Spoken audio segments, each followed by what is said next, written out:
Hello guys, how are you? Are you fine? Okay, today I'm going to teach you about the verb to be in past tense.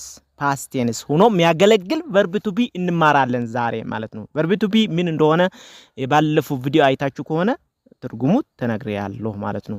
የመሆን ግስ ማለት ነው። ስለዚህ past tense ወይ ደግሞ ያለፈ ጊዜ ተግባር ምን አይነት ትርጉም እንደሚያስተላልፍልን እናያለን ማለት ነው። ፎርም አለው። ፎርም subject plus verb to be plus complement መጨረሻው ማለት ነው። ስለዚህ እነዚህ በደንብ እስኪናዩ እኔ ጋር እስኪ past tense ሆኖ የሚያገለግለው ምንድነው? I was ይላል። እኔ ነበርኩኝ። was የሚለው ነበርኩኝ የpast tense መሆን ነው የሚያመለክተን። ወይ ደግሞ ያለፈ ጊዜ ነው የሚያመለክተን ማለት ነው። እሺ you were እናንተ ወይ ደግሞ አንተ ነበራችሁ ወይ ደግሞ ነበርክ ይለናል። you were ማለት ምን ማለት ነው? እናንተ ማለት ነው። እናንተ ነበራችሁ ይለናል። where ሚለው ያለፈ ነው። የአር ህላፊ ስለሆነ was የኢዝ ህላፊ ነው ወይ ደግሞ የአምም ህላፍ ነው። አምና ኢዝ ህላፍ ሲሆኑ ወይ ደግሞ ወደ ህላፍ ሲሄዱ was ይሆናሉ ማለት ነው። አር ደግሞ ወደ where ይተረጎማል ማለት ነው። ወይ ደግሞ ህላፊ ሆኖ ያገለግላል ማለት ነው። we were እኛ ነበርን ይላል። እኛ እንደዚህ ነበርን ወይ ደግሞ እንደዚህ ሆነን ነበርን የሚለው ነገር ትርጉም አለው። እሺ she he it ከሆነ ምን ይወስዳል? was ይወስዳል። እሷ እሱ ወይ ደግሞ ሰው ላልሆነ ነገር እሷ ወይ ደግሞ እሱ it እንጠቀመዋለን ማለት ነው። እሷ እሱ ነበረች ነበረ የሚለው ትርጉም አለው ማለት ነው። they were እነሱ የሆነ ነገር ነበሩ በቃ እንደነበሩ ሆኖ እንደነበሩ ነው። በአሁኑ ሰዓት ግን አይደሉም ለማለት ነው አይደለ? አዎ የህላፊ ጊዜ ነው የሚያመለክተን ማለት ነው።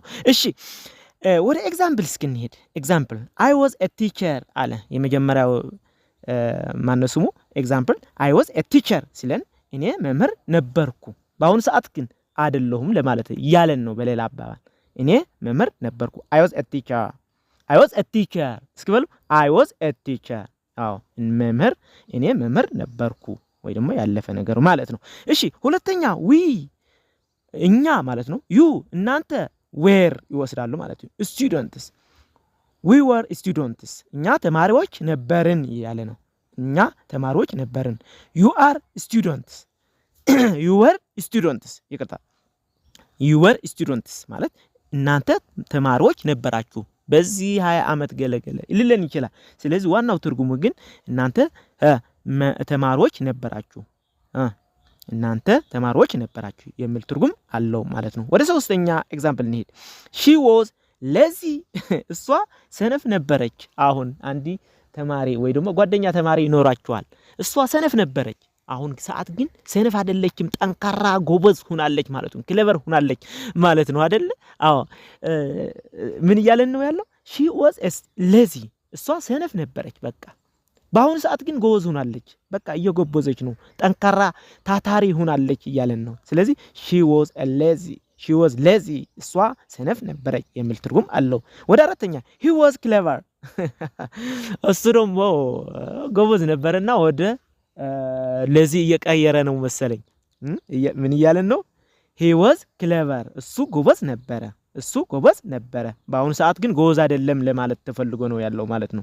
ስለዚህ ያለፈ ነገር ነው የሚያመለክተን። እኔ ጋር ናችሁ? አዎ በደንብ ተከታተሉኝ። he was clever እሱ ጎበዝ ነበረ በአሁኑ ሰዓት ግን አይደለም ማለት ነው በሌላ አባባል። እሺ አምስተኛው እኔ ጋር ናችሁ ብዬ እገምታለሁ። they were tired እነሱ ደክመው ነው የነበሩ እያለን ነው። ደክመው ነበሩ በሰዓቱ ደክመው ነበሩ። በአሁኑ ሰዓት ግን ደክመው አልደከሙም ወይ ደግሞ አርፈዋል ማለት ነው።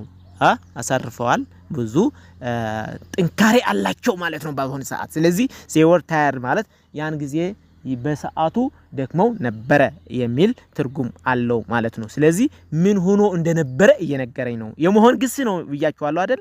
ምን ሆኖ እንደነበሩ ይነግረናል ማለት ነው። የባለፈው እኔ ጋር ናችሁ? ኦኬ ከበደ was a teacher ይለን። ከበደ was a teacher ማለት ምን ማለት ነው? ከበደ መምህር ነበር። በአሁኑ ሰዓት ግን መምህር አይደለም፣ ሌላ ፊልድ ገብተዋል ወይ ደግሞ ሌላ ሴክተር ገብተዋል ማለት ነው። የመምህርነት ሴክተር ትወው ከበደ መምህር ነበረ የሚል ትርጉም አለው። ከበደ was a teacher was የሚለው የመሆን ግስ ሆኖ እንደነበረ የሚያመለክተን ነው ማለት ነው። እሺ ሰባተኛው ምን ይላል? እኔ ጋር ናችሁ? ኦኬ እስኪ ተከታተሉ። they were clever students እነሱ clever students ነበሩ ወይ ደግሞ ጎስ መምህራን ተማሪዎች ነበሩ። they were clever students እነሱ ጎበዝ ተማሪዎች ነበሩ። በአሁን ሰዓት ሰንፈዋል አይደለም። ሰነፍ ቆይተው ወደ ጉብዝና መምጣት ያይሻሉ። አዎ ግን ይባላል ስለሆነ ተባለ ማለት ነው። they were clever students እነሱ were የሚለው የመሆን ሆኖ እንደነበሩ ጎበዝ ሆኖ እንደነበሩ ያመለክተናል። በአሁን ሰዓት ግን አይደለም ማለት ነው። ምክንያቱም የሚያስተላልፈው ይህ ላይ እዚህ ላይ ያለፈ ነገር ነው። ያሁኑ ህልዊ ጊዜ አይደለም ያመለክተን ያለው። እሺ ስምንተኛ he was under the bridge ይለናል። he was under the bridge እሱ ከድልድዩ በታች ነበረ። አሁንሳ እንጃ ያን ጊዜ እዛ ያለው ግን እሱ ምን ላይ ነበረ? ከድልድዩ በታች ነበረ። he was under the bridge he was under the bridge by this time I don't know በአሁኑ ሰዓት አያቅም። ያን ጊዜ ግን እዛ ነው የነበረው እያለን ነው ያለ ማለት ነው። በሆነ ነገር ሲደረግ ወይ ደግሞ እዛ ሄጄ እያለው እዛ ነበረ እያለን ነው ያለው ማለት ነው። እሺ እኔ ጋር ናችሁ? ሰብስክራይብ ሼር ኤንድ ላይክ አድርጉና ለዚህ ቻናልም ቤተሰብ ሁኑ። እሺ thank you ወደ ቀጣዩ እስክንለፍ question በquestion ወይ ደግሞ በጥያቄ መልክ ለመጠቀም ስማ ወይ ደግሞ የባለፈ past tense ሆኖ verb to be በጥያቄሳ እንዴት እንጠቀምበታለን? ጥያቄ ማለት ምንድነው? የሆነ ጥያቄ የምትጠይቀው ነገር አለ። አዎ እሱን ላይ ምን ይሆናል? እስኪ የመጀመሪያዎቹ ኤግዛምፕሎች ወደ ጥያቄ ስንመልሳቸው ምን አይነት ስትራክቸር ይኖራቸዋል? በደንብ ተከታተሉኝ፣ እኔ ጋር ሁኑ ማለት ነው። እሺ question number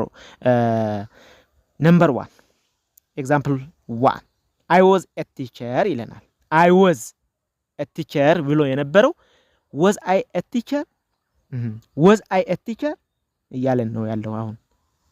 አሁን was ወደፊት መጣች ማለት ነው። I ተከትሎ ሳብጀክት ተከትሎ ይመጣል ማለት ነው። ፎርሙ ተቀይሯል ማለት ነው። was I a teacher was I a teacher መምህር ነበርኩ እንዴ? ለራሱ እኮ ነው። አንተ ለራሱ ይጠየቃል እንዴ? መምህር ነበርኩ እንዴ? እኔ መምህር ነበርኩ ይላል። እኔ መምህር ነበርኩ was I a teacher was I a teacher okay thank you question mark okay 2 were we or you students were we students were we students እኛ ተማሪዎች ነበርን። were you students እናንተ ተማሪዎች ነበራችሁ የሚል ትርጉም አለው ማለት ነው። ስለዚህ በደንብ ተከታተሉ። ስለዚህ verb to be ወደፊት ይመጣል እቲ ያንን ሳብጀክት ደግሞ ወደ መሃል ይመጣል ማለት ነው። እሺ ሶስተኛ was she lazy እሷ ሰነፍ ነበረች ይላል። was she lazy እኔ ጋራችሁ እስከበሉ was she lazy እሷ ሰነፍ ነበረች እንዴ የሚለው ትርጉም አለው ማለት ነው። እሺ አራተኛ እንሂድ። was he clever እሱ ጎበዝ ነበረ። አሁን ሰንፈዋል ማለት ነው። was he clever question mark እሱ ጎበዝ ነበረ። አሁን አንድ ሰነፍ ያለ ተማሪ ካጋጠማችሁ ወይ ደግሞ ጓደኛ ካጋጠማችሁ አንተ ጎበዝ እኮ ነበረ ገለ ብሎ ሲያወራ እናንተ ጋር ሆኖ አንድ ጓደኛችሁ was he clever ተገርማችሁ ማለት ነው። እንዴት ሰነፍ ሆነ ብላችሁ መልሲ ለመጠየቅ እኮ ነው። አንተ was he clever ጥያቄ ምልክት።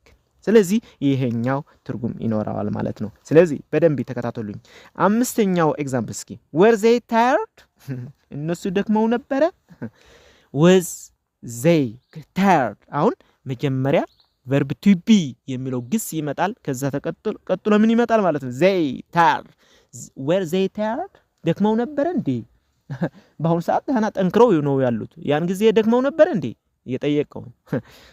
አይ ስለዚህ ይሄኛው ትርጉም ይኖራል ማለት ነው። እሺ ወደ ስድስተኛው ኤግዛምፕል was ከበደ a teacher አሁን ከበደ የሆነ ዶክተር ወይ ደግሞ የሆነ ሌላ ሴክተር የሚሰራ ሰው ሆኖ ካገኛችሁት እሱ እኮ መምህር ነበረ ብሎ ካወራችሁ አንድ ጓደኛችሁ ምን ብላችሁ ትጠይቃላችሁ? አሁን ተገርማችሁ ማለት ነው። was ከበደ a teacher ከበደ መምህር ነበር እንዴ የሚል ጥያቄ አለ። ከበደ መምህር ነበር የሚለው ማነስም ጥያቄ ትጠይቃላችሁ ማለት ነው። በደንብ እኔ ጋር እንደሆናችሁ ተስፋ አደርጋለሁ። እሺ ሰባተኛው ኤግዛምፕል ነው were they clever students አሁን ሰነፍ ብለዋል እነዚህ ጓደኞቻችሁ።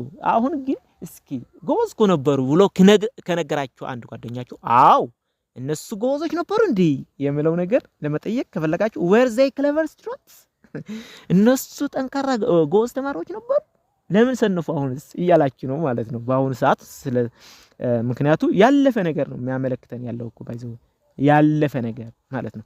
እሺ ስምንተኛው was he under the bridge እሱ ከድልድዩ በታች ነው የነበረው እያለ ነው። አሁን እዛ ድልድይ ሄዳችሁ እዛ አልነበረም። ስለዚህ ደግማችሁ ለመጠየቅ ከፈልጋችሁ እዛ ስትጠይቁት የነገራችሁ መጀመሪያ was he under the bridge አዎ ይላችሁ ይሆናል yes he was under the bridge ይላችኋል ማለት ነው። was he under the bridge ማለት እዛ ላይ ነው የነበረው ከብሪጁ በታች ነው የነበረው እያላችሁ ነው ያለው ማለት ነው። ሰብስክራይብ ሼር ኤንድ ላይክ አድርጉና ለዚህ ቪዲዮ ለዚህ ቻናል ቤተሰብ ሁኑ። እሺ ወደ ቀጣዩ እስክንለፍ ኔጌቲቭ ፎርም verb to be in past tense ምን አይነት ኔጌቲቭ ፎርም ይኖረዋል የምለው ወይ ደግሞ ስትራክቸር ወይ ደግሞ ፓተርን ይኖረዋል የምለውስ እንይ እስኪ በደንብ ተከታተሉኝ እኔ ጋር። እስኪ ወደ ኤግዛምፕል 1 እንሂድ። I was not a teacher ይላል። ኖት የሚለው አፍራሽ ነገር አለ ማለት ነው። I was not a teacher እኔ መምህር አልነበርኩም። አሁን እያወራችሁ ነው ጓደኛህ ጋር ወይ ደግሞ ጓደኛ ነው እንበል። ስለዚህ ምን መምህር ነበርክ እንደ ገለ ብሎ ከጠየቀ እኔማ መምህር አልነበርኩም ወይ ድማ እንዳልነበርክም እየነገርከው ነው ማለት ነው። I was not a teacher እኔ መምህር አልነበርኩም እያለ ነው ማለት ነው። እሺ ወደ ሁለተኛ we ወይ ደግሞ you were not students we were not students we were not students